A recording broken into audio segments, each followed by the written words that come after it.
That's how you do it. You begin to work with the steps, with the tapes. You begin to work in the book every day. You work the steps out of the book. You can do this by yourself. Now, it's a lot easier if you have a big book sponsor. But that's not the rage in this area. That's unfortunate, but that's the way it is. So, that kind of catharsis is good. If you're starting to question what you're doing with your program, and can I do better? Let me tell you, automatically the answer is yes. Okay? If you're questioning yourself, it is yes. This is an infinite source of information and power and peace of mind and serenity. It's an infinite source. It means there's more here than you can possibly tap into. And the more you get, the more you can give away. And the more you give away, the more you're going to get. It's a phenomenon. It just works that way. Okay? So we want to talk, because that being the case, I want to talk more about how to work the steps out of the big book. And it's real simple. Like we like to complicate things. There's nothing so simple that a room full of alcoholics can't complicate the hell out of it. So much so that by the end of the time, you probably won't be able to get anything done because we've just made it so complicated. And I think, with all due respect to Bill Wilson, he may have done some of that to us, because he wrote this other book that we all try to use now, because we want to avoid using this one. So we try to use this one, and this one's a lot more complicated than this one. So start with this book. In fact, we belong to a home group where they tell you don't even read this book for a year. Get this book down first. Get the big book down first. Okay? So I want to talk a little bit about how to work it. If you've got one of these red books where you've got a page of text and a blank page, here's how you work it. First step. If you look at that sheet we gave you, Doctor's opinion and Bill's story talk about the problem. So that's the first step. Okay? Step one. So you want to work step one. What you got is a doctor's opinion, and you got Bill's story. That's step one. Now, how do you do this? Well, doctor's opinion talks about the craving. It talks about the phenomenon of craving. It talks about the obsession of the mind. So if I were your sponsor, your big book sponsor, on those blank pages, I'd encourage you to start making notes about how this happened to you. How did it work in your life? You see, relapse, to me, when we talk about relapse, we talk about going back and doing the same thing over again. And I got to suggest to you that if you are like I am, what you will do over again is exactly the same thing you did before. And your disease will get you to do that because it worked before. So what I have to do to start to recover is to start to make notes and go to school on myself. How did it happen to me before? What was that subtle insanity that I sold myself that last time? What is it that I got myself to believe, knowing full well it didn't work previously? What was it that I got myself to believe? Once I picked up that first drink, was there ever that occasion where you walked in and said, I'm just having one and I'm out of here, and you stayed the rest of the night? What was that like? What were those situations like? Who were those people you hung around with? What were those situations, the places that you went that you shouldn't be? You start to make those notes in the book. That's how you're working this step out of the book. As you read Bill's story talks about the unmanageability. What was unmanageable about your life? If your life was manageable, why are you here? We have people that say, well, I never really had any problems. Well, that's fine. Go to the movies. You don't have to go to a meeting. But you must have had some problems. All my drink. If I had no problems in my drinking, I wouldn't be here to start with. So what was the unmanageability about? That's the other part of this thing. What was it that convinced you that you couldn't handle this alone? That's how you're starting to work on that second thing. And you're reading Bill's story. And we give you examples in Bill's story. He's trying to show you, this is what happened to me. See, the entire purpose of the program, and I think we succeeded, or at least they succeeded at this, the entire purpose of Alcoholics Anonymous is, in my opinion, if you learn from our experiences, you don't have to repeat them. All right? Now that's it. It can save you from a lot of what happened to these other guys. But along the way, we've been able to lift the bottom up so far that people don't have to experience very much in order to get in here. So it becomes tougher and tougher. So in some cases, if you're one of those high bottom people, then maybe you got to look at, well, if I kept doing what I was doing, where would I have ended up? And then just thank God that you didn't have to go there. But that's it. That's what we're looking at. So this is kind of simple. You're talking about your life. How do you match up to what you're reading in the doctor's opinion and in Bill's story? And how does that convince you that you're powerless over alcohol and that your life is unmanageable? Because if you're not convinced of that, you don't need to go to step 2. Maybe what you need to do, and what the big book will tell you in at least 3 places, is you need to keep drinking. Big book never tells you to stop drinking. It tells you a way to live your life so that drinking is no longer an option. A way to live your life so that your power greater than yourself will restore you to sanity and remove the great obsession from you. But it will never tell you to stop drinking. In fact, in 3 places it will tell you to keep drinking. Okay? So in step 2, now we're looking for a solution. And Bill's starting to tell you what the solution is. So what we're talking about is that subtle insanity. We talked about that this morning. That subtle insanity. And how does it come into your life? And that's what you're doing. As you're reading through these pages, when you see something that hits you, when you get a thought, you write it down. You write it down right alongside of what it was that you thought about. So if you look at my book, you not only got information when I'm doing a big book study, but you also got information about me. Because when something hits me in this book, I write it in here about me. Okay? And that's what I encourage the people that I sponsor to do, the same thing.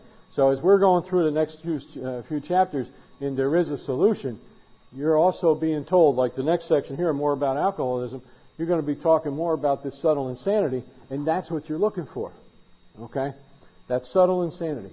And I got to tell you, I heard a guy say this just this past week, speaking at a meeting, and he said, if God was going to get you, don't you think He would have got you by now? You know? And if He was going to get you, if He is going to get you, why is He going to get you when you're doing something good? He would have got you when you're doing something bad. So the fact is, God ain't going to get you. All right? Now, if you went to Catholic school, that's probably, some kind of learning process that you got, because I was just up here in the boys' room, and I was feeling like I was when I was a little kid in the boys' room, and I knew there was a nun standing at the door when I walked out. And that's kind of the fear of God that was instilled in me. I don't fear God no more. I don't fear God because I think He loves me. I think He takes care of me. I think He was working in my life before I became cognizant of the fact that He was even in my life. Otherwise, I would have been gone by now. So, if that subtle insanity no longer rules your life, then what you should be looking for in that second step is evidence of why you're still here. How did He feel about it? Don't you know situations where you should have been gone by now? Aren't you been in situations where you should have been dead, where worse things that happened to you should have been happening to you? And how come they didn't? Because you're being taken care of. Because God's got a greater purpose for you. Because there's something He's got planned for you that you don't even know about yet. All right? That's what you're looking for in the second step. So you can come to believe in this power greater than yourself. All right? And the fact that you're all sitting here in this room right now is evidence that it's been going on. But that's what we're looking for in here. So in the second step, we're looking for the power greater than ourselves that will restore us to sanity before we pick up the first drink. Because you've got to be nuts. You've got to be nuts to go out there and pick it up again. All right? So we talked about it this morning. That power is going to restore us to sanity before you pick up the next drink. So what you're looking for in the second step then, in this process that we're reading through these 3 chapters, is how to get in touch with that power, how to maintain contact with that power, and how to employ and use that power when you get those crazy thoughts. That's what you're looking for. Okay? So, and we're going to go on from there. And I didn't say that this morning, so I wanted to make sure I said it this afternoon. That's working the steps. Okay? If you're a big book sponsor, when somebody comes to you with a problem, you go to the big book and see what it has to say about it. That's why the index is in the back of this red book. All right? So we're going to go to We Agnostics right now. Is that where we were? More about alcoholism? No, we didn't do more about alcoholism, but we did most of more about alcoholism. We did that because we kept pulling pieces of that out as we were going along. So that's why I skipped through most of it, because we pulled out of a lot of important stuff as we went along. But there is one section of more about alcoholism that I want to talk about. And we'll start off with it because we want to get you laughing a little bit. It's talking about this subtle insanity. Came to believe that a power greater than ourselves could restore us to sanity before we picked up the first drink. I'd like to talk about it. Starts on page 35. Page 35 in the second paragraph starts talking about Jim. Our friend Jim. This is Jim Burwell. Jim Burwell was AA number 8, I think. 8th man in Alcoholics Anonymous. And he's supposed to be the guy that's credited with that part of the deal here that says God as we understand Him, because Jim was reportedly an atheist and resisted the fact of God or the mention of God in here. So we talk about Jim. It says, our first example is a friend we shall call Jim. This man has a charming wife and family. He inherited a lucrative automobile agency. He had a commendable war record. He's a good salesman. Everybody likes him. He's an intelligent man, normal so far as we can see, except for a nervous disposition. He did no drinking until he was 35. In a few years, he became so violent when intoxicated that he had to be committed. On leaving the asylum, he came into contact with us. We told him what we knew of alcoholism and the answer we had found.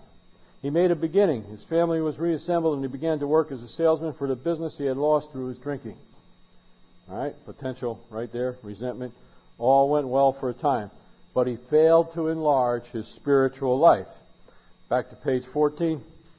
Page 13 tells you how to maintain and establish a new order of things. Bottom of page 14, it tells you, for if an alcoholic failed to enlarge, perfect and enlarge his spiritual life through working with others and self-sacrifice for others, he would be not able to, what does it say? Self-sacrifice for others, he could not survive the certain trials and low spots ahead. So here we are on page 35. It says, he failed to enlarge his spiritual life. To his consternation, he found himself drunk half a dozen times in rapid succession. On each of these occasions, we worked with him, reviewing carefully what had happened. That's what I just told you, right? That's part of this process. You've got to go to school on yourself. He knew he faced another trip to the asylum if he kept on. Moreover, he would lose his family, for whom he had deep affection. Yet, he got drunk again. We asked him to tell us exactly what happened. This is his story. Now you go into quotes. All right. I came to work on Tuesday morning. What happened to Monday? I came to work Tuesday morning.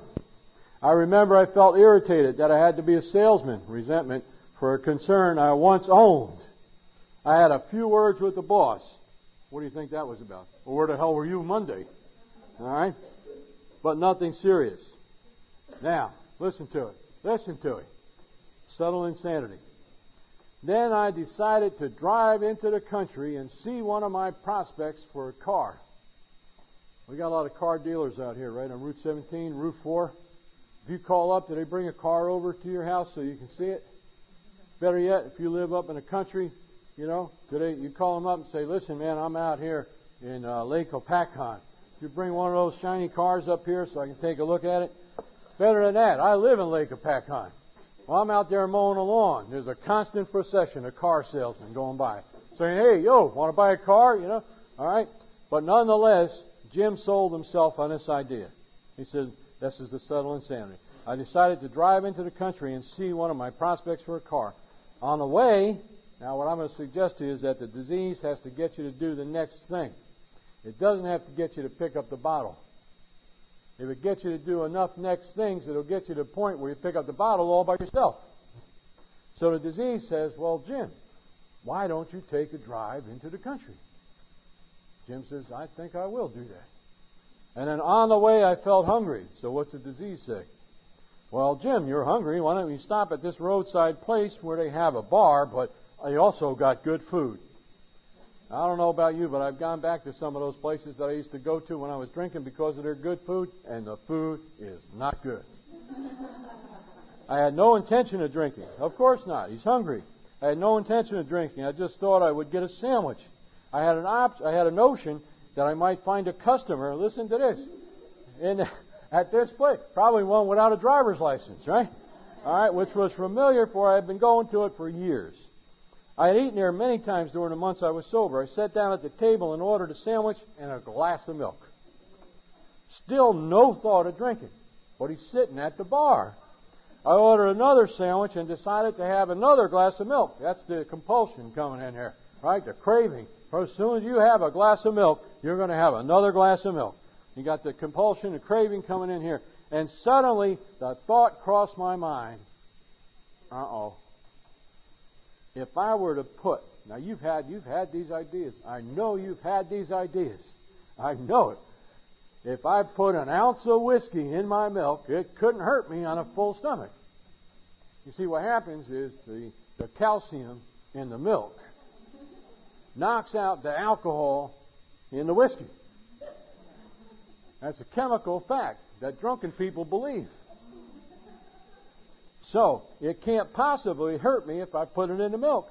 I ordered a whiskey and poured it into milk. I vaguely sensed I was not being any too smart. I think he's already drunk. But felt reassured as I was taking the whiskey on a full stomach. The experiment went so well, I ordered another whiskey and poured it into more milk. All right? There it is. He's gone. That didn't seem to bother me, so I tried another. All right? You can imagine how old Jim's standing there at the bar? There he's standing there. He ordered a whiskey. Now let's take the milk out of the way. Take milk out of the way. Maybe you've done this. I know I have. You're looking at it. There it is. I've been thinking about it. I got it. Oh, not drunk yet.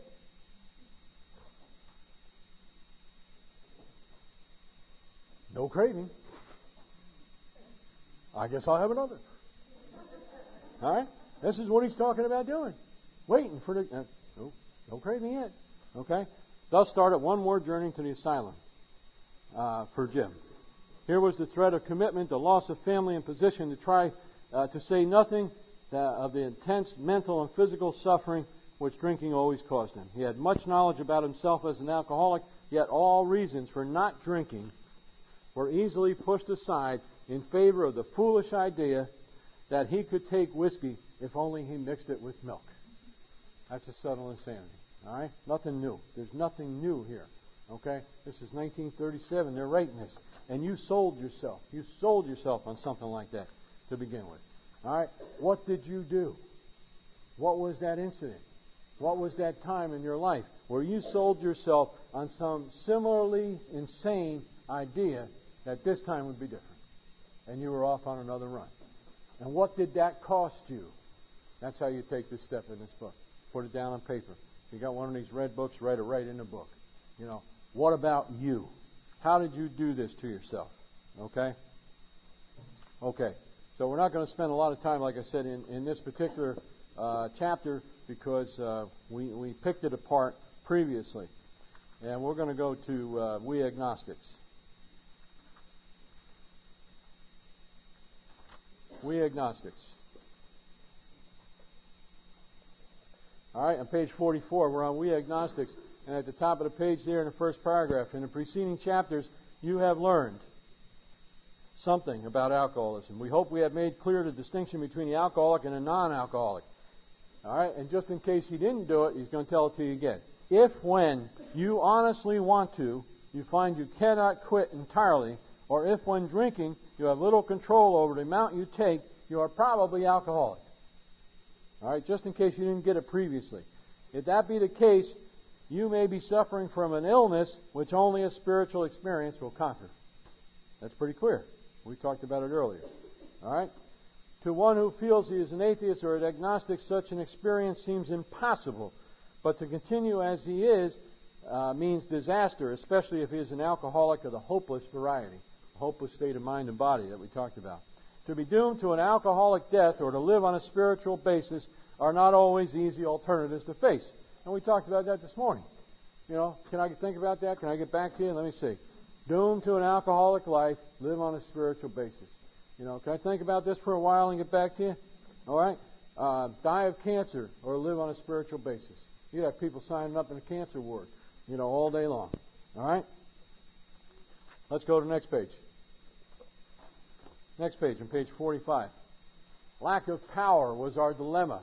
Okay, so if we know what the problem is, what's the problem? What's the problem? We're powerless. All right? It's too simple. We're powerless. So on page 45 it says, lack of power. That was our dilemma. Now what's a dilemma? Well, di means two, lemma is a problem. You've got a two-pronged problem here. Similar two-pronged problem. If I drink, I'm going to die. If I don't get a drink, I'm going to die. That's a two-pronged problem. All right? So lack of power, that was our dilemma. We had to find a power by which we could live, and it had to be a power greater than ourselves. Obviously, we're beyond human aid. You're human. Okay? You can't do this. But where and how were we to find this power? Well, that's exactly what this book is about. Its main object is to enable you to find a power greater than yourself which will solve your problem. So this program is not going to solve your problem. You're not going to solve your problem. this power that you find through this book is going to solve your problem. All right? This higher power. That means we have written a book which we believe to be spiritual as well as moral. And I believe when Bill writes this, he's talking about moral in terms of true. True. Okay? As in, what's the moral of the story? What's the truth that's behind that story? Okay? And down the bottom of the page, in the last paragraph, it says, we know how he feels. We have shared his honest doubt and prejudice. Some of us have been violently anti-religious. Well, it's not about religion. Okay? This is about spirituality.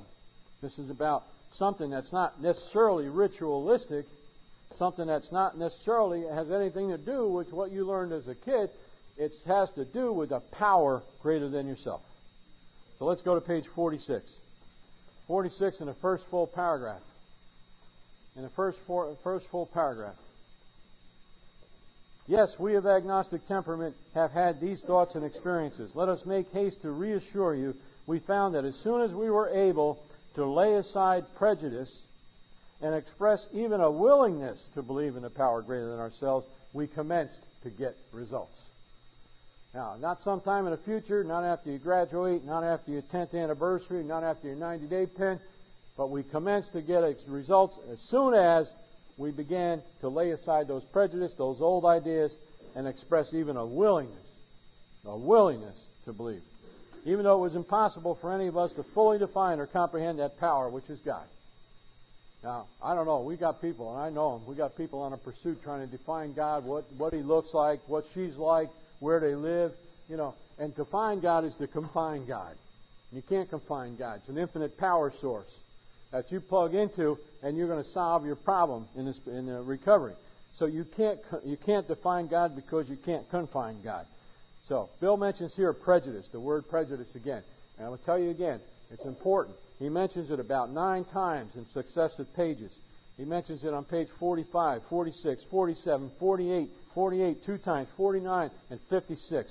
55. He talks about laying aside this prejudice. And when he defines prejudice, he means a judgment or opinion. Listen to me, because this is what alcoholics do. A judgment or an opinion formed before the facts are in. Before you know the facts, you form an opinion. Alcoholics do that. Okay? So what he's saying to you is go about this with an open mind. I know this sounds like a bunch of bull, and ain't no way, it's like, I need $40,000 tomorrow, man. You're telling me to pray to God, so no way, man. They're coming tomorrow, They called the bus on me right now. I can hear the chains. And you're telling me just easy does it. Easy does it, man. I'm booking, Okay? Prejudice. All right? So, what's necessary to get the results? He tells you 2 things right there in what I just read you. 2 things necessary to get results. You got to set aside those old ideas. Set them aside and become willing. 2 things. 2 things. That's all you got to do. So when you get that recall, when that mind starts telling you, this ain't going to work, this ain't going to work, this ain't going to work, there's no way. And some of you folks, you had Leo, right? You girls, people from Sunrise House, Leo Hurley was speaking, right? Remember Leo talked about that little guy who lives in his brain. He got the trumpet. He goes, ba-da-ba-da, you're no good. You're never going to amount to anything. Ba-da-ba-da, wake up. You're no good. Okay? That's the old ideas. That's the old tapes that are going on in your head. So when your head starts telling you, you're no good, you're not going to amount to anything, this ain't going to work, you tried it before, ba-da-ba-da, put it aside. Put it aside. How do you put it aside? How do you put it aside? And substitute that thought for this thought. God, I am willing. God, I am willing. Keep saying it till you believe it. Keep saying it till you get willing. I'm willing. I'm willing to do anything. Now, some of us got some old prejudice that creep in there. Because when I say I'm God, I'm willing, the first thought that comes to me is I don't want to go to Ethiopia and be a missionary. Because, you see, when you're willing and you submit to the will of God, He puts you on a plane or a ship and He sends you, to Ethiopia to be a missionary. Well, I got to tell you, I learned to become willing, and I haven't been to Ethiopia yet. He didn't ask me to be a missionary. He didn't even send me out of New Jersey. And I resisted asking a guy to be my sponsor because he's always going to church. And I said, I don't want to ask this guy to be my sponsor because as soon as I ask him to be my sponsor, I'm going to have to go to church. I don't want to go to church on Sunday morning. And as soon as I asked him to be my sponsor, and he's going to have to get church. So 4 years ago, I went and asked the guy to be my sponsor, and he hasn't mentioned church to me yet. Because I became willing to go to church. I said, that's what I have to do to have him be my sponsor. I'll go, that's what my sponsor. He hasn't mentioned church to me yet. Okay? So, he tells you two things. Set aside the prejudice, become willing. All right? Okay. Now, down the bottom of the page, it tells you, much to our relief, we discovered that we did not need to consider another's conception of God. Our own conception, however inadequate, was sufficient to make the approach and to effect a contact with Him. So whatever you think God is, I go to meetings and I see people get up there and they're celebrating, I don't know if some of you folks went to the AA convention, Area 44 convention, and you got people getting up there. You got about 2,000 years of sobriety sitting up on that stage. People with a minimum of 25 years, and they had 127 people sign up, and 80-some of those people showed up.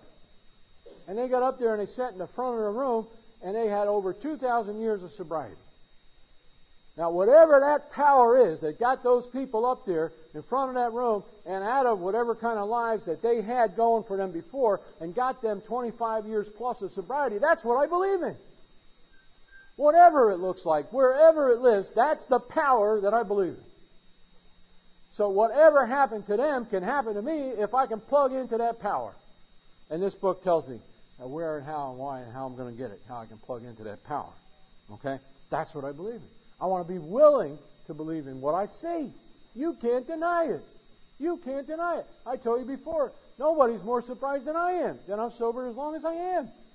Because I lived in here the whole time. And if you know what was going on up here, you'd be surprised too. The way I used to live and the way I live today. It's incredible. All right? Something happened. Whatever that power is that cleared up that mind, that's what I believe in. Okay? That's what I believe in. As soon as we admit it, and here it goes, here's promises. As soon as we admit it, the possible existence of a creative intelligence, the spirit of the universe, underlying the totality of things, we began to be possessed of a new sense of power and direction. You made contact. Okay? Provided, always got that word in there, if, another word for if. Provided we took other simple steps. We found that God does not make too hard terms with those who find Him. Is that what it says in the book? With those who seek Him. So you don't even have to find Him. That's how powerful this God person is, this God thing is, this power is. You don't even have to find Him to start experiencing the power. What you got to do is to start to seek Him. Because as soon as you start to seek Him, you become willing. And as soon as you become willing, you stop running a show. So, it says in a book, we found that God does not make too hard terms with those who seek Him. To us, the realm of the Spirit is broad and roomy, all-inclusive, never exclusive, and forbidding to those who earnestly seek. It is open, we believe, to all men. So what he tells you down here at the bottom of the page is what happens when you admit the possible existence of God. Now, how do you know if you really do this? The promises that we have in a book always tell you if you're doing a thing right. How do you know if you really become willing? Then you're going to get a new sense of power, a new sense of direction. And you're going to find that it's not as hard as you thought it was. That's how you're going to know. All right? You made contact. Now you made contact. Okay? Next page. Next page. Here it is again. Do not let any prejudice. Here it is again. Again. Do not let any prejudice you have against spiritual terms deter you from honestly asking yourself what they mean to you. At the start, this was all we needed to commence spiritual growth to affect our first conscious relationship with God. Get your old prejudice out of the way and become willing. That's it. Second time in 2 pages. Next paragraph. As soon as a man can say that he does believe or is willing to believe, we emphatically assure him that he is on his way. Willingness is all that is required. It has been repeatedly proven among us that upon this simple cornerstone, a wonderfully effective spiritual structure can be built. What simple cornerstone? Is this too tough? Willingness. That's all. Willingness. Stop resistance. You go to these meetings. I know you go to these meetings. I know you go to these meetings where they talk about pain. They talk about pain. Oh, Edie's got to talk tonight. She's in such pain. Oh, she's got to get it out. Keep it in, Edie. Keep it in. Don't ruin my night. I come from sponsorship where it said, sit down and shut up. And that applied to Edie as well. Edie's going to get rid of her pain. 35 people in a room. 34, including Edie. Edie gets rid of her pain. 34 people go out in pain. Edie's got to get it out. Got to get it out. I know you go to these meetings. I know you go to these meetings. I know it. I know it. They say, I got to get it out. I got to get it out. What did I start talking about? I forgot. I forgot. I got caught on Edie. What was I talking about? The cornerstone. Cornerstone of willingness. Yeah, that still don't help. I forgot. We'll get back to Edie later on. See that? Making fun of people. I can't do that. Okay. Next page 48. Here it is again. We often found ourselves handicapped by obstinacy, sensitivity, and unreasoning. Unreasoning prejudice. Unreasoning prejudice. All right, down a little bit further. Same paragraph, last sentence. Sometimes this was a tedious process. We hope no one else will be prejudiced for as long as we were. All right? Just above that. Just above that. In this respect, alcohol was a great persuader. It finally beat us into a state of reasonableness. Reasonableness. Okay? Prejudice. Hanging on to those same ideas. Hanging on to it again. Go to page 49. Last paragraph on page 49. We who have traveled this dubious path beg you to lay aside prejudice. There it is again. If Bill thinks it's important, he tells you at least 3 times. He's got you about 5 times already. About 5 times. Okay? Let's go over to page 50. Page 50 in the second paragraph. It tells you again what's supposed to happen in the stories. It says, in our personal stories you will find a wide variation in the way each teller approaches and conceives of the power which is greater than himself. That's what those stories are supposed to be about. They're supposed to be telling you how these people got in touch with their power. Okay? Down the bottom of the page. On one proposition, however, these men and women are strikingly agreed. Every one of them has gained access to and believes in a power greater than themselves. They have to. That's the only way you're going to recover. This power has in each case accomplished the miraculous, the humanly impossible. Next paragraph. Here are thousands of men and women, worldly indeed. They flatly declare that since they have come to believe in a power greater than themselves, to take certain attitude toward that power, and to do certain simple things, there has been a revolutionary change in their way of living and thinking. All right, now you remember what Dr. Young talked about? Dr. Young, back around what, page 27? Page 27. He was talking about describing change. He said, to me, these occurrences are phenomena. They appear to be in the nature of huge emotional displacements and rearrangements. And now here we are on page 50. And it says that there has been a revolutionary change in their way of living and thinking. Is that the same thing that Young was talking about? I believe it is. Now, how did we bring it about? We brought it about just like it's telling here in that same paragraph. They flatly declare that since they have come to believe in a power greater than themselves, of which willingness is the beginning, to take a certain attitude towards that power. What is that attitude? You can do it, I can't. All right, and third, to do certain simple things. What are those simple things? The steps. There has been a revolutionary change in their way of living and thinking. Dr. Young knew what the problem was. He knew what the solution was. He could not come up with a program of action to bring about the solution. However, what God did was He brought 2 drunks together and He gave them the power. He gave them the power to bring about the program of action necessary to match up the solution with the problem. In the face of collapse and despair, page 50, in the face of collapse and despair, is that depression? In the face of collapse and despair, in the face of total failure of human resources, end of your rope, right? They found a new power, a new peace, a new happiness, and a new sense of direction. That's a good deal. That's a good deal. You have to take no drugs to find it. Now, you give me the right combination of drugs, I know I'm going to have a new power, and I might miss it. I might nod out right in the middle of my new peace and new happiness, but I'll get it. And you don't have to take nothing to do this. You have a new sense of direction. You'd be sideways. You'd be going over like that on the side, right? Falling off the couch. Here you got it. Here you got it. All you got to do is a few simple things. This happened. Down the bottom of the page. This happened many years after they wholeheartedly met a few simple requirements. Is that what it says? What's it say? This happened soon after they wholeheartedly met a few simple requirements. Soon. Now, being a good alcoholic, drug addict, what's the next question? What do you mean soon? What do you mean soon? 3 o'clock, 5 o'clock? Next Thursday? Friday? November? December? Thanksgiving? What are you talking about soon? What do you mean soon? What do you mean soon? And then you got good AA people, well-intentioned AA people, and they tell you things like, well, it takes 5 years to get your brains out of hock. Oh, I can't tell you how good that makes me feel, man. I got 5 more years of this? Oh, my God. But you see, if they read page 50 on a book, it says soon. I don't know how long soon is, but I could probably make it. Soon. Okay? Once. Confused and baffled by the seeming futility of existence. What is that? Hopeless state of mind and body? All right? They show the underlying reasons why they were making heavy going of life. Leaving aside the drink question, they tell why living. Now, we're still talking about the stories in the back of the book. They tell why living was so unsatisfactory. They show how the change came over them.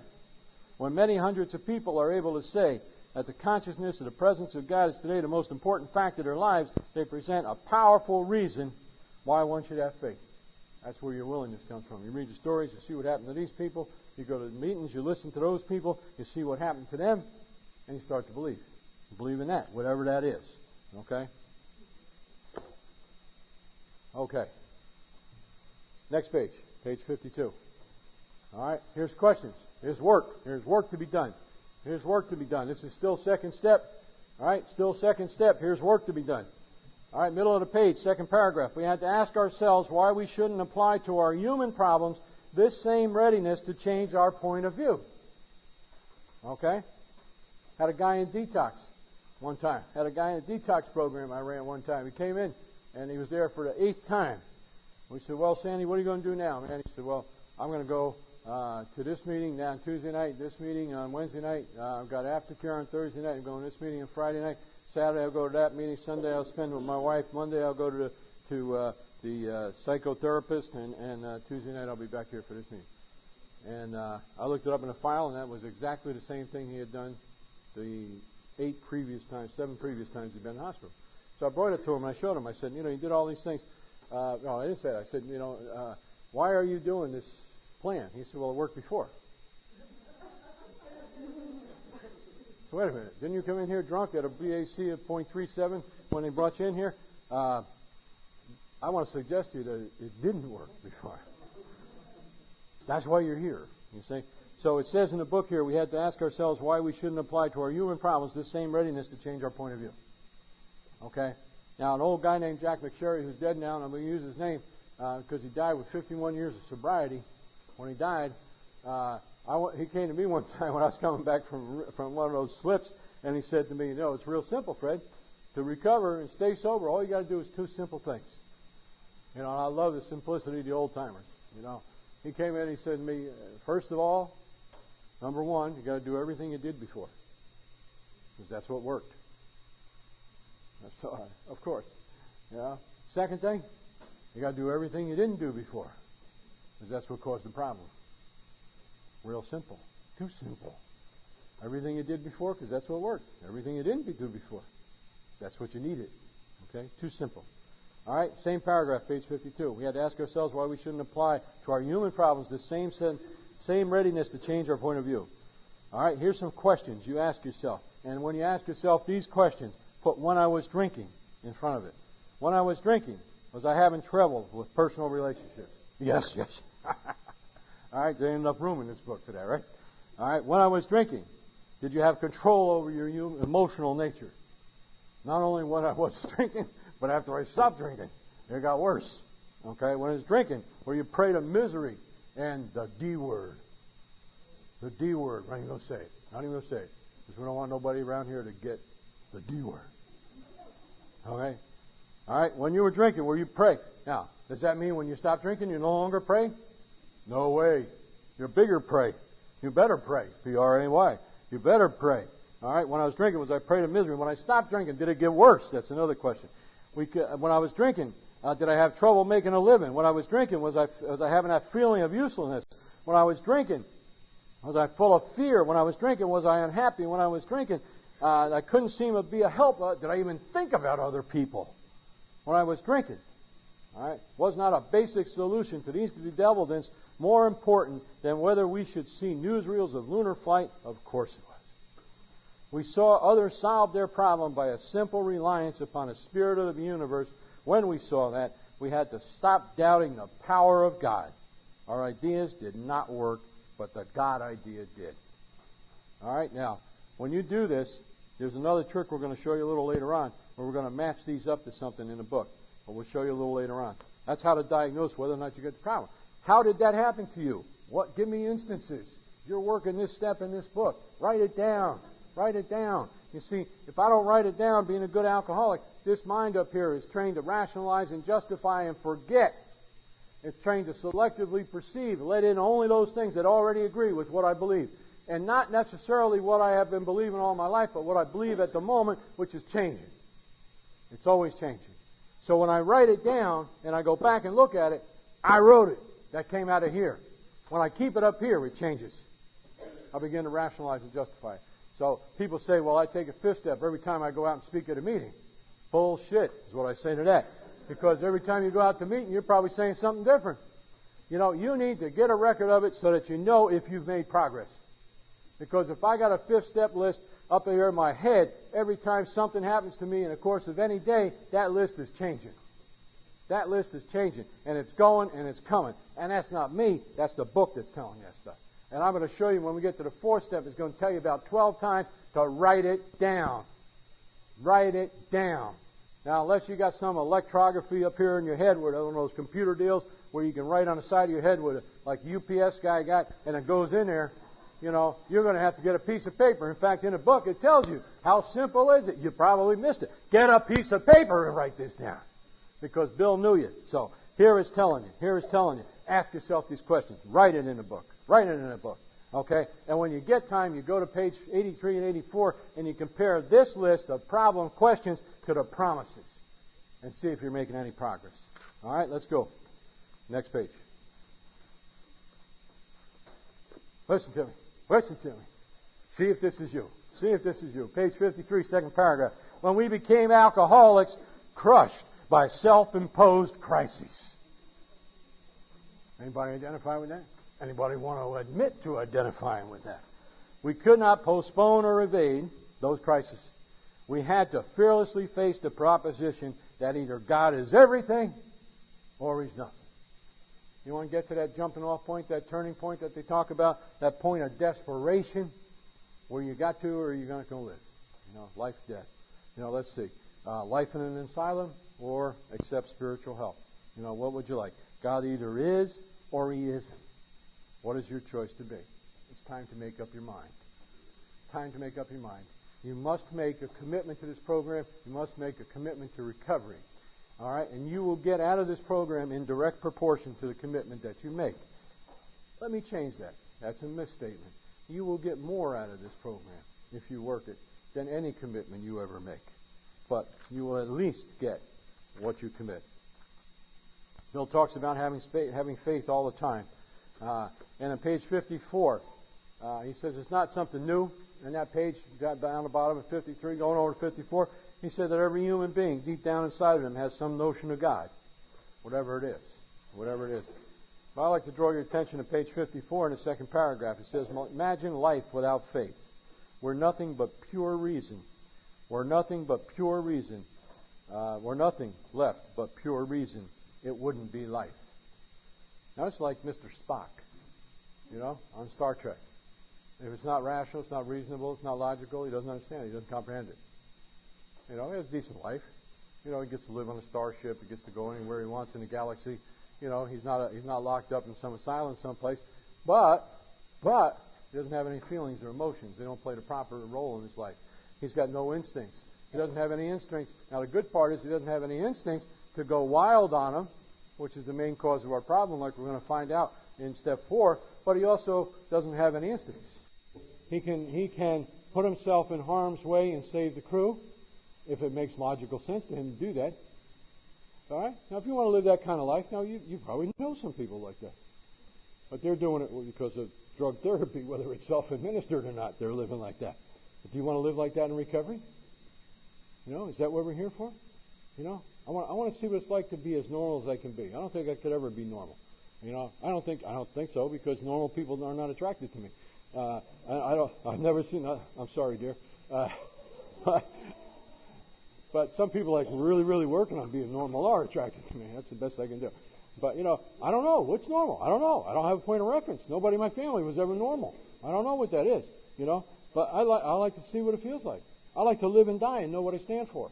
I like to live and die as a man and know what I have in my heart. Know what's inside my head. I know what's in my heart and what's in my gut. What am I willing to stand up for? What am I willing to die for? What are my values? What is the system I want to live by? I don't want to live and die and never know me. I think that's the worst thing that can happen to a human being. I was here. I did something while I was here. And not only was I here and did something, but I remember it and hope to God, pray to God that maybe it amounts to some good in the world. And maybe I put something back for what I took out. And if I live my life like Dr. Spock, that's not going to happen. That's not going to happen. See? So, let's go to the next page. Yeah, so next page. Okay? And I have one of those sponsors that would tell you when you brought him a problem, you're going to have to rise above it. You're going to have to rise above it. I thought, God, I got to get another sponsor. This guy don't have any answers at all. And here it is on page 55. This is where we got it. Yet we have been seeing another kind of flight, a spiritual liberation from this world. People who rose above their problems. They said, God made these things possible, and we only smile. Because God didn't do that kind of stuff. We had seen spiritual release, but we like to tell ourselves it wasn't true. Well, if this is beyond human aid, if we're beyond human aid and God starts doing these things, then who do you think it is? It ain't you. It ain't the drugs you've been taking. You used to get a lot of relief out of those drugs, but they always cause more problems. And now you're seeing something in front of your face, but your old prejudice is telling you it can't possibly be true. Actually, we were fooling ourselves, for deep down in every man and woman and child is the fundamental idea of God. It may be obscured by calamity, by pomp, by worship of other things, but in some form or another, it is there. For faith in a power greater than ourselves is a miraculous demonstration of that power in human life, are facts as old as man. We finally saw that faith in some kind of God was a part of our makeup, just as much as the feeling we have for a friend. Sometimes we had to search fearlessly, but He was there. He was as much a fact as we were. We found a great reality. Where did we find it? On top of a mountain in Tibet, right? Is that what it said? We found a great reality. Check it out. Capital letters. Capital G, capital R. The great reality. God. Deep down within us. In the last analysis, it was there. It was only there that He may be found. It was so with us. Here it is again. We can only clear the ground a bit. Here is Bill Wilson. Bill Wilson's guarantee. Last night we told you about Dr. Bob's guarantee. Dr. Bob's guarantee is on page 181 in his story. Here's Bill Wilson's guarantee. We can only clear the ground a bit. If our testimony helps you sweep away, there it is again, prejudice. Sweep away prejudice, enables you to think honestly, encourages you to search diligently within yourself, then if you wish, you can join us on a broad highway. With this attitude, you cannot fail. All right, so what do you got to do to recover from alcoholism? You got to do three things. Sweep away the prejudice. Get rid of those former ideas, those things that are holding you back, blocking you off from the sunlight of the Spirit. You got to learn to think honestly, and you got to search diligently within yourself. And Bill Wilson says, now I don't mean to brag, I don't mean to pay any homage to Bill that he doesn't deserve. He's only the founder of the goddamn program of Alcoholics Anonymous. He says, with this attitude, you cannot fail. Now, I know being a good alcoholic, you're sitting out there saying, well, that was a long time ago. 1937. 1937. And this book is outdated. I know my friend Frank over there told me that last night. He said he heard it at a meeting once. This book is outdated. And we had the same response. I said, well, it's not outdated. It can't be outdated. I know it's not outdated. And you know how I know it's not outdated? I know it's as current today as it is when Bill wrote it. In fact, he probably was inspired. He probably was inspired to make sure that he wrote into this book things that would keep it current. I'm going to give you an example right here. I know it's current because in the big book, Alcoholics Anonymous, it mentions gay bars. Page 154. Page 154. I'm going to show it to you. Page 154, second paragraph. It says, one dismal afternoon, he paced a hotel lobby, wondering how his bill would be paid. At the end of the room stood a glass-covered directory of local churches.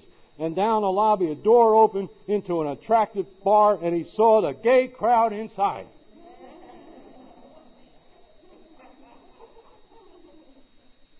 Bill's in a gay bar. There it is. Now, if it's important, he mentions it 3 times. I told you that. So look a little further down in the next paragraph. Next paragraph on page 154. Last sentence. Music and gay chatter still floated to him from the bar as he stood in the hall. There it is. All right, now that's twice. So go over to page 160. 160. Second paragraph. Many a man yet dazed from his hospital experience has stepped over the threshold of that home into freedom. Many an alcoholic who entered there came away with an answer. He succumbed to the gay crowd inside. 3 times. Don't tell me this book is outdated. Don't tell me. He's got it. He's got it going on right here. All right. Let's go to chapter 5. Do we want to go there?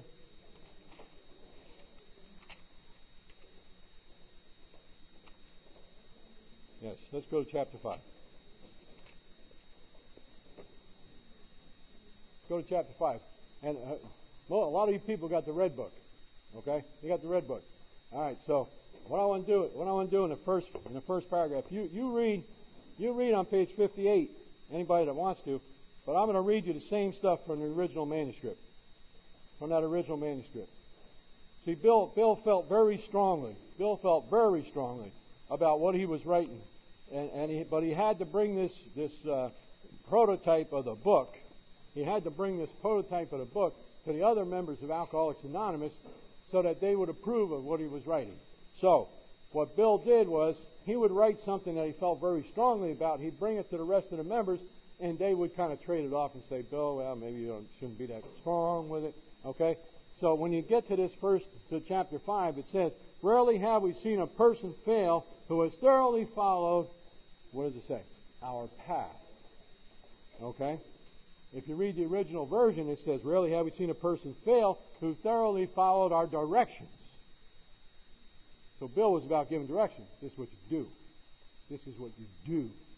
Okay? This is not a suggested path. Okay? This is what you do. Okay? Also, it says, our stories disclose in a general way what we used to be like, what happened, what we are like now. If you have decided you want what we have and are willing to go to any length to get it, then you are ready to follow what? To take certain steps. But in the book, in the original edition, it says you are ready to follow directions.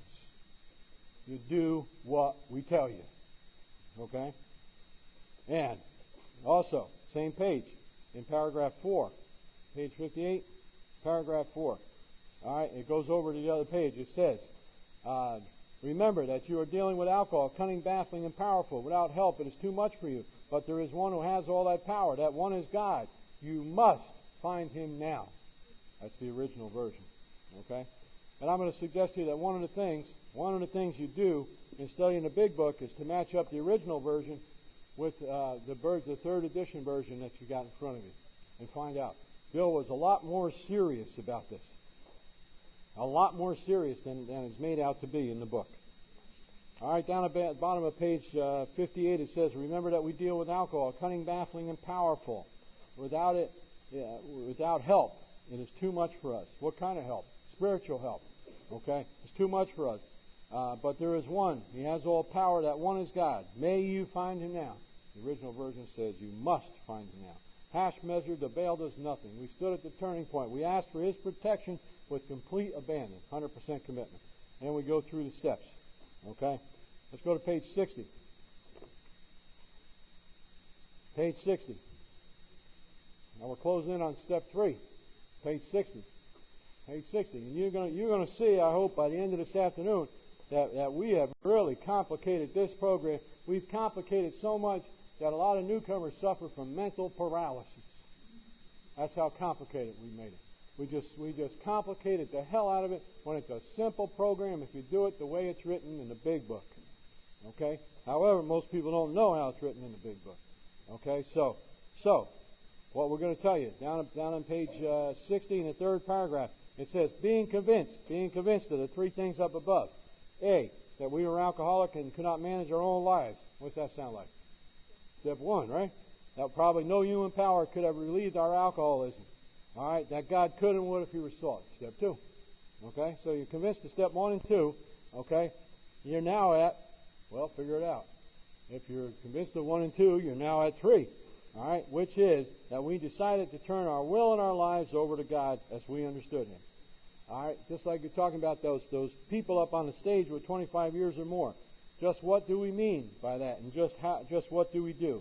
The first requirement of step 3 is that we be convinced that any life run on self-will can hardly be a success. Well, if you've been honest with yourself, you probably did that. All right, because it's self-will that's what done it to you. So you're probably already convinced. That's the first requirement. On that basis, we are almost always in collision with something or somebody, even though our motives are good. Most people try to live by self-propulsion. Each person is like an actor who wants to run the whole show and is forever trying to arrange the lights, the ballet, and the scenery, and the rest of the players in his own way. If his arrangement would only stay put, if only people would do as he wished. Does this sound familiar? If they just do what I tell them, the show would be great. Everybody, including himself, would be pleased. Life would be wonderful. Trying to make these arrangements, our actor may sometimes be quite virtuous. And if it's me, it's always virtuous. He may be kind, considerate, patient, generous, codependent. Does it say codependent in there? Even modest and self-sacrificing. On the other hand, he may be mean, egotistical, selfish, and dishonest. But as with most humans, he is more likely to have varied traits. Now, here's what happens. Here's a relapse process for you. Bill didn't know he was talking about it. What usually happens? The show doesn't come off very well. He begins to think life doesn't treat him right. Stinking thinking, right? He decides to exert himself even more, try for more power and control. He becomes, on the next occasion, still more demanding or gracious, as the case may be. Still, the play doesn't suit him. Admitting he may be somewhat at fault. He is sure that other people are to blame. He becomes angry, indignant, and self-pitying. What is the basic trouble? Is he not really a self-seeker, even when trying to be kind? Is he not a victim of delusion that he can wrest satisfaction and happiness out of the world if he only manages well? Down the bottom, our actor is self-centered and egocentric. Is he not? Is he not? Okay? Closing in on page 62. Page 62. Closing in on it. Here it comes. All right. Whatever our protestations, top of the page, are not most of us concerned with ourselves, our resentments, and our self-pity. Selfishness, self-centeredness, that we think is the root of our troubles. And I'm not going to read this fast because it's important. So let me stop. Driven by 100 forms of fear, self-delusion, self-seeking, self-pity, we step on the toes of our fellows and they retaliate. Sometimes they hurt us, always seemingly without provocation. But we invariably find that at some time in the past, only if we look for it, we have made decisions based on self, which later placed us in a position to be hurt. So our troubles, we think, are basically of our own making. Now, there's a place in the country where you go to AA meetings and they say, my name is Fred. I'm an alcoholic, and my problem is Fred. All right, that's a custom in an area of the country. All right, well, Fred is my problem. You see, Fred gets me into these situations, driven by selfishness, self-centeredness, 100 fears of form, of fear, self-delusion, self-seeking, and self-pity. I make decisions that interfere with other people's lives. And when they come back and get me for that, I don't see what I ever did to make them feel that way. So it says here in the book, so we say our troubles, we think, are basically of our own making. They arise out of ourselves. And the alcoholic is an extreme example of self-will run riot. Now, if I'm working the third step with you, you're going to be making some suggestions here about things that you've done through self-propulsion, driven by 100 forms of fear and self-delusion that have caused you these kinds of problems in your life. Because we're starting to build you up for that fourth step. So what did you do? Now, I know every good alcoholic in the room is going to say, I didn't do nothing. I didn't do nothing. When Pat calls you in her office and says, what did you do? What's the right answer to that question? I didn't do nothing. You know, we all know how to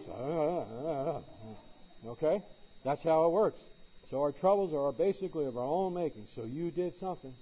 You did something. What is it? Search for it. If you can't find anything right away, that's an indication of how sick you are, not how good you are. Okay? Above everything else, alcoholics must be rid of selfishness. Now, how important is this? I mean, this is just clear. I told you later on, clear-cut directions will be given. Above everything else, we alcoholics must be rid of selfishness. We must, or it kills us, exclamation point. Okay? You either do it or you're going to die. That's it. There is no negotiation. Okay? Now, it tells you, I told you, when Bill thinks it's important, he tells you 3 times. So, our troubles, we think, are basically of our own making. There it is on page 62. Let's go to page 133. Page 133. 133, in the top of the page, last sentence, same paragraph, by the way, where it says, we are sure God wants us to be happy, joyous, and free. We cannot subscribe to the belief that life is a vale of tears, though it once was just that for many of us. But it is clear that we made our own misery. God didn't do it. You see, if I'm God and I'm your Father, you know, what do I want for you? I want you to be happy, joyous, and free. So am I going to put you in misery to make you happy, joyous, and free? It says then, avoid then the deliberate manufacture of misery. All right? You know who Henny Youngman is? Henny Youngman, Jewish philosopher, right? He played a violin. Died recently. Henny Youngman says, guy goes to the doctor. He says, doctor, every time I go like this, it hurts. What did the doctor tell him? Don't do that. Henny Youngman said he went to the doctor. He didn't pay his bill. He said, went to the doctor. He didn't pay his bill. The doctor gave him another 6 months to live. Is that right? No, he went to the doctor. He told him he had 6 months to live. He didn't pay his bill. The doctor gave him another 6 months. That's how it goes. Okay. Enough of that. Henny Youngman's walking down the street with a little poodle under his arm. The guy says to him, where'd you get the poodle? He said, I just got that from my wife. The guy said, who'd make a trade like that? Thank you. Thank you. Okay, that's enough Henny Youngman. You don't believe me anyway. Here's the second time it tells you, but it is clear we made our own misery. Avoid then the deliberate manufacture of misery. If trouble comes, cheerfully capitalize on it as an opportunity to demonstrate His omnipotence, God's omnipotence. Okay? Do we do 62? How about 103? 103. Here's the third time. Third time. Bottom of the page. After all, italics. It's important. After all, our problems were of our own making. 3 times. 3 times. Okay? 3 times. So, it's telling us on page 62, you got yourself in this jam. Okay? Going on there, we're on page 62 in the second paragraph. There even seems no way of entirely getting rid of self without God's aid. Many of us had moral and philosophical convictions galore, but we could not live up to them even though we would have liked to. Neither could we reduce our self-centeredness much by wishing or trying on our own power. We had to have God's help. This is the how and why of it. Here's the directions. First of all, we had to stop playing God. Second, we had to decide that in the drama of life, God was going to be our director. Our director, not our suggester. Our director. He is the principal. We are His agents. He is the Father. We are His children. Most good ideas are simple, and this concept was the keystone of the new and triumphant arch through which we pass to freedom. Next page. Next page. Top of the page. All right, how do you know if you did those steps right? Those steps, 1 and 2, here's those promises. We read them last night. All right? And then you get on page 63 to the second paragraph. To the second paragraph. Okay? Second paragraph. It says, we are now at step 3. We are now at step 3. Okay? For many of us said to our Maker as we understood Him, third step prayer. Third step prayer. God, I offer myself to Thee, to build with me and to do with me as Thou wilt. Relieve me of the bondage of self, that I may better do Thy will. Take away my difficulties, that victory over them may bear witness to those I would help of Thy power, Thy love, and Thy way of life. May I do Thy will always. End of quote. End of prayer. We thought well before taking this step, making sure we were ready, that we would at last abandon ourselves utterly to Him. Third step. Done. Is it done once and for all? No. No. You know, there's no great checklist in the sky. Do it every day. Do it every hour if you have to do it, but do it until it becomes a way of life.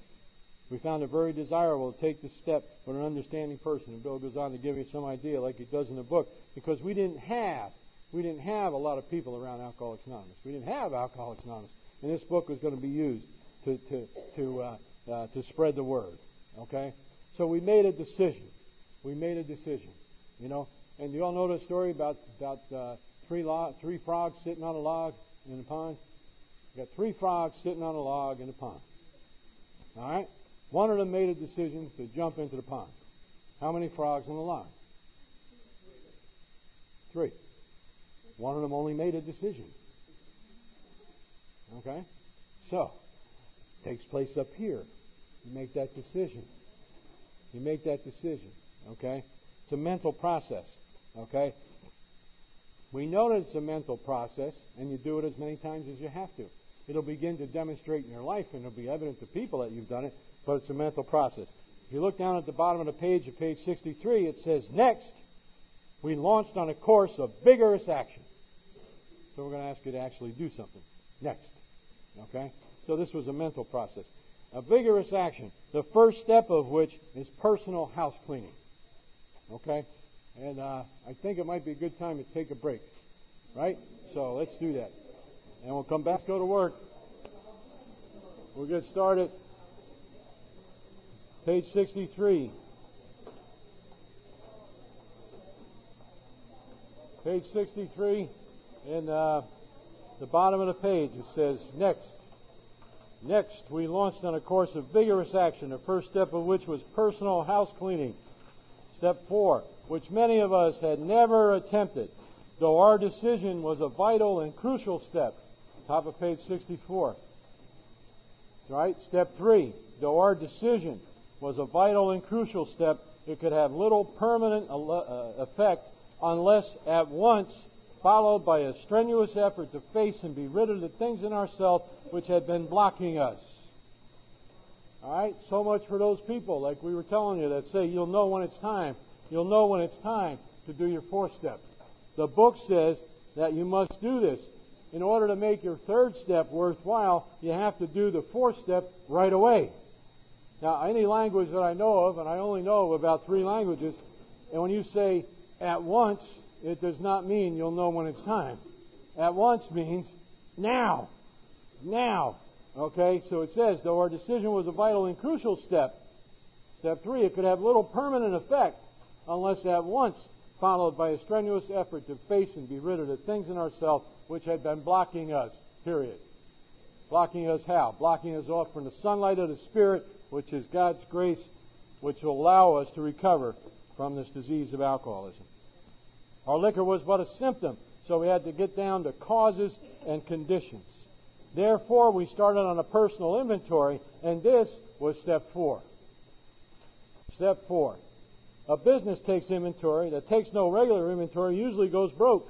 Taking a commercial inventory is a fact-finding and a fact-facing process. It is an effort to disclose the truth about our stock in trade.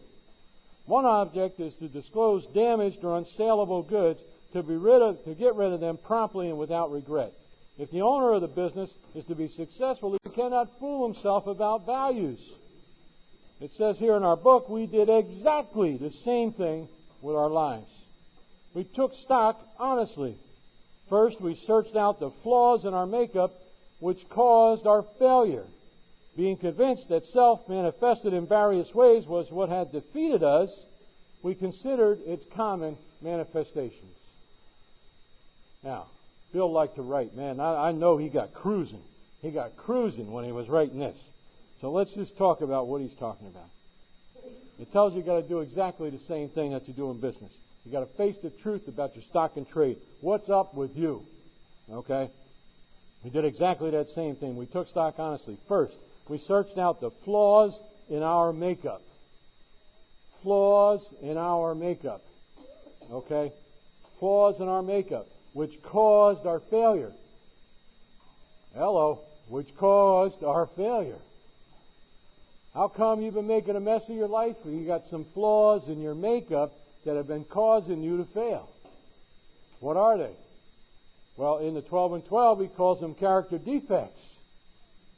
Same thing. All right. He also calls them shortcomings. Same thing. You know, what he's talking about is what's up with you. What's the deal with you? You know. You live in there. You know. If you get honest with yourself, you know. You know what you're doing. We call it self-defeating behavior. It's those things that you do when you don't do the right thing. It's those things that you do when you want to do the right thing, but you just can't bring yourself to do the right thing. It's those things that you do in addition to doing the right thing that nullify or invalidate the right thing when you did it. What is it? What is it? What do you do? What do you do? All right? You've got to go to school on yourself. You've got to figure this out. But he goes on to tell you that being convinced that self manifests itself. That self we were talking about on page 62, self-fear, self-delusion, self. You know, you, 3 inches behind your belly button, whatever drives your behavior. Self manifests itself in major ways that causes problems. And here's 4 ways that he talks about in the next few pages. He says that the self manifests itself in 4 ways. One is resentment, one is anger, one is fear, and another one is sex. Now, if you can't get in trouble with 2 out of those 4, you sure as hell, you would probably don't belong in this room. But you put all 4 of these together, and you got yourself a mess, which is most of what most of us got when we walk in the door. So, self. Consider what you want, how you're going to get it, what causes those resentments, what makes you angry, what are you afraid of, and what's your sex life about. It tells you in the book that forming a sane sex life is what we're going to ask God to do for us. I went to Catholic school, and I know for a fact that God's got nothing to do with sex. So the idea of asking or even discussing, my God, I wouldn't even think about God and sex in the same thought. But it tells me in a book that I'm going to ask him to help. I'm going to ask him to help shape a sane sex life for me. Now, I'll be afraid to do that, and if he interferes, I'll get real angry, and I'll probably get a resentment over the whole thing, and we'll be right back where we started from. But Bill tells us in a book that if you're going to look at yourself, this is the 4 ways you're going to look at yourself, because most often with alcoholics, this is the way self manifests itself. It shows itself in us. All right, and in that light, we go to page 64 in the 3rd paragraph, and it says, resentment is the number 1 offender. It destroys more alcoholics than anything else. From it stem all forms of spiritual disease. For we have been not mentally and physically, we have been not only mentally and physically ill, we have been spiritually sick. When the spiritual malady is overcome, we straighten out mentally and physically. In dealing with resentments, we set them, We set them on paper. All right? What does it say? We carry them around on our head for the next time we go out speaking on a commitment. Is that what it says? All right, we're dealing with resentments. We set them on paper. First time. We list it. Here it is again. How do you list things? Well, you could list them in your mind. We listed the people, institutions, or principles with whom we were angry. We asked ourselves why we were angry. In most cases, it was found that our self-esteem, our pocketbooks, our money, our ambitions, our personal relationships, including sex, were hurt or threatened. So we were sore. We were burned up. On our grudge list, we set opposite each name our injuries. Was it our self-esteem, our security, our ambition, our personal or sex relations which had been interfered with? Okay? Simple matter. We have complicated the hell out of this thing. So we got, and if you listen to Charlie and Joe, they've got another list over there that has more columns on it. It's got 4. I don't know if they got 6 columns on their inventory list now. If you're Catholic, we got a thing with 12 columns on it because we got the Catholics are into guilt, so we got 6 column inventory for you. But we're talking about in Bill's version right here on page 65. You do this, you get well. The original members, the founders of Alcoholics Anonymous all around the world did this and they got well. This is how simple it is. You have to go to school on yourself and figure out when you got a resentment at somebody, what's the cause of it and what did it affect? That's it. You got to get to school on yourself. You got to start understanding you. So look at what Bill says, for example. He's resentful at Mr. Brown. Now, why is he resentful? Well, he pays a lot of attention to his wife. He told his wife about his mistress. That's a pretty good reason. And Brown may get my job at the office. Well, that's pretty good reasons. So what does this affect? Well, Brown told Bill's wife, he pays a lot of attention to Bill's wife. So what does that affect? It affects my sex relations. It affects my self-esteem, which is really fear. All right, Mr. Brown told Bill's wife about his mistress. That affects his sex relations. Pretty good. It also affects his self-esteem. He's afraid. Brown may get my job at the office. It affects my security, my self-esteem. Now you're starting to deal with you. You're starting to learn about you. Mrs. Jones, why are you resentful at her? She's a nut. She snubbed me. She committed her husband for drinking. He's my friend. She's a gossip. And what does that affect? It affects her personal relationships and self-esteem. It better affects his self-esteem. It affects his fear, too, because Mrs. Jones did it. She may be talking to Mrs. Wilson. Mrs. Wilson may be thinking about doing it. So his fear is going to start increasing. My employer, all right, the cause, unreasonableness, unjust. He's overbearing. He threatens to fire me for drinking. The nerve of the man. And padding my expense account. My God, you know. And what does this affect? It affects self-esteem, fear, and security. My wife, she misunderstands and nags. She likes Mr. Brown. And she wants to put the house in her name. Got a little scenario shaping up here. What does that affect? It affects his pride, personal, sex relations, security, and fear. Okay, we went back through our lives, noting nothing counted but thoroughness and honesty. When we were finished, we considered it carefully. The first thing as apparent was that this world and its people were often quite wrong. To conclude that others were wrong as far as most of us ever got. The usual outcome was that people continued to wrong us and we stayed sore. Sometimes it was remorse and then it was sore at ourselves. But the more we fought and tried to have our own way, the worse matters got. As in war, the victor only seemed to win. Our moments of triumph were short-lived. It is plain that a life which includes deep resentment leads only to futility and unhappiness. To the precise extent that we permit these, do we squander the hours that might have been worthwhile. But with the alcoholic, listen to me, whose hope is in the maintenance and growth of a spiritual experience, this business of resentment is infinitely grave. We found that it is fatal. For when harboring such feelings, we shut ourselves off from the sunlight of the Spirit. This is how relapse occurs. All right? For when harboring such feelings, we shut ourselves off from the sunlight of the Spirit, which is God's grace, that power that exists outside of human experience. We shut ourselves off from the power of God's grace, we shut ourselves off from the sunlight of the Spirit. The insanity of alcohol returns, and we drink again. That's it. That's it. Now, I don't want to criticize anybody, but I'm going to. There's a nice man, he's sober about 28 years, named Terry Gorski, and he's got 37 warning signs to tell you when you're going to have a relapse. He's got 37 warning signs. I know Terry. I've read his stuff, and he's got some great stuff. I'm going to tell you, if I'm carrying around a list of 37 warning signs, wanting to find out if I'm in a relapse, by the time I get to about 7 or 8, I'm going to be drunk. Book tells me, when I harbor resentments, the insanity of alcohol returns, and I'll drink again. Three-step process. For when harboring such feelings, we cut ourselves off from the sunlight of the Spirit. I disconnect. I pull out the plug. All right, the insanity of alcohol returns. That subtle insanity we talked about comes back. I start to believe that I can do things that I could never do before. And in fact, things that I proved that I can't do before. That insanity returns. And I drink again. It's that simple. So, how do I avoid this? I find out what it is I'm mad at, and I solve the problems. I disconnect those wires.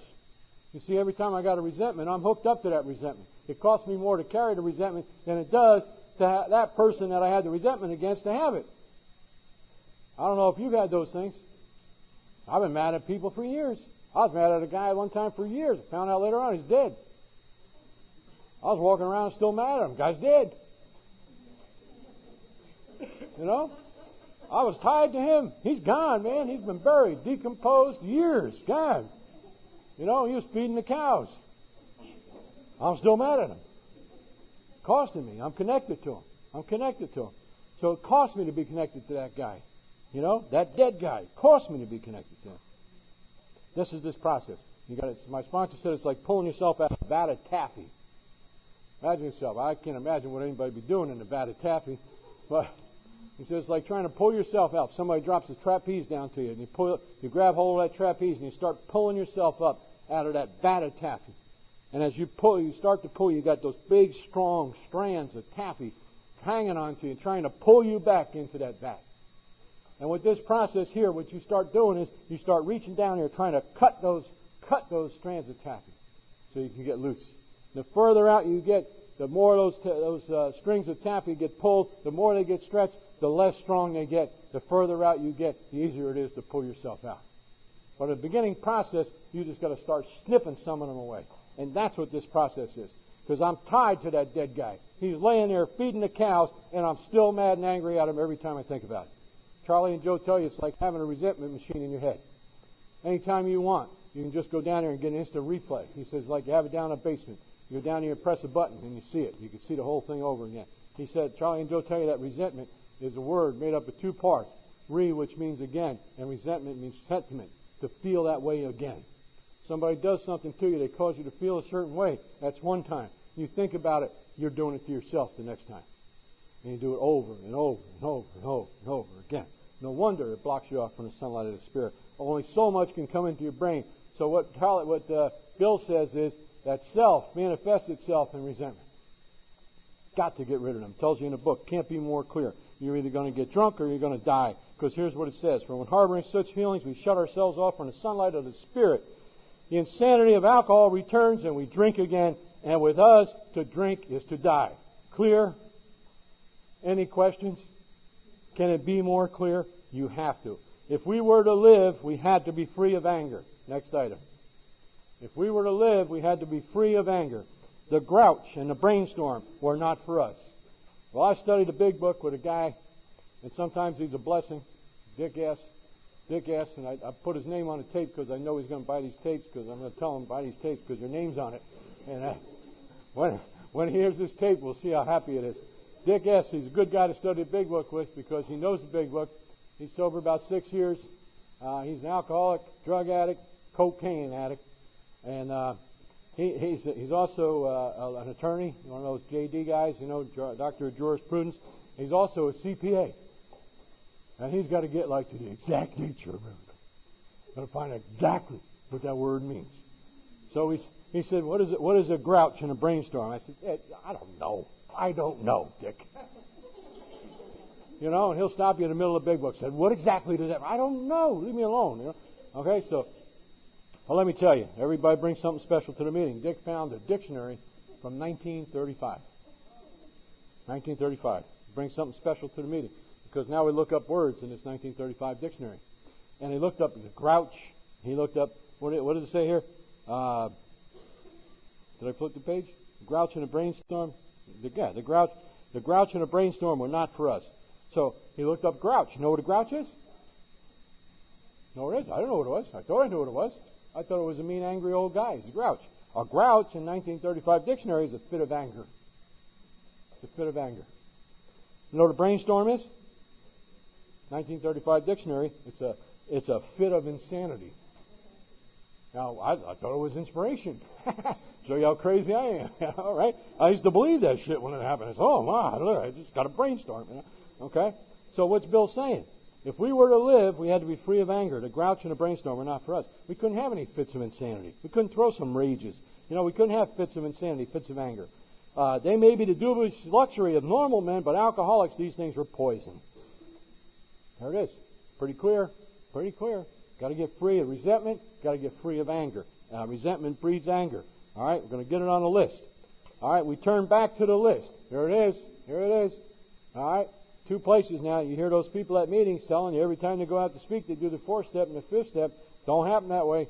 We turn back to the list, for it held the key to the future. We were prepared to look at it from an entirely different angle. We began to see that the world and its people really dominated us. All right, the dead guy's feeding cows, and here he is. He's alive and well in my brain anytime I wanted him. In that state, the wrongdoing of others, fancied or real, had power to actually kill. The dead guy was going to get me. How could we escape? We saw that these resentments must be mastered, but how? We could not wish them away. Anybody got any ideas? How do you get past these resentments and anger? What's the problem? What's the solution? There's a spiritual solution to this. You've got to ask God for help. This was our course. We realized that people who wronged us were perhaps spiritually sick. Though we did not like their symptoms and the way they disturbed us, they, like ourselves, were sick too. We asked God to help us show them the same tolerance, pity, and patience that we would cheerfully grant the sick friend. When a person offended us,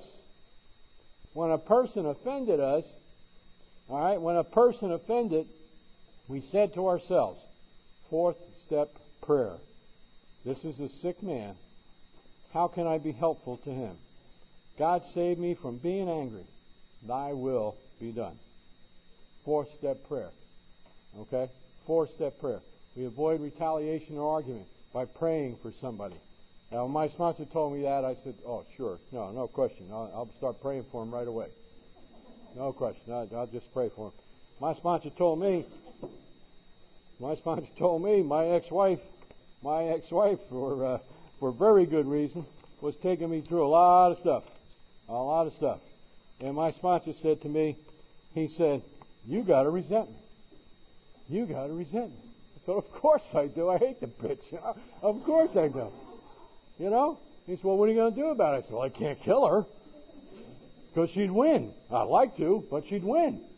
And he said, you got to pray for her. I said, oh, sure. No question. I'll pray for her tonight. You want me to start tonight? I'll start tonight, Jack. You know, he said, you got to pray for her. And you got to wish for her everything that you'd have for yourself. Oh, sure, no question. No. She's already got everything I got. But he said, you got to pray for her, and you got to wish that God would give her everything that you would have for yourself. Sure. No, I'll do that right away, Jack. And I note to self, find new sponsor, you know.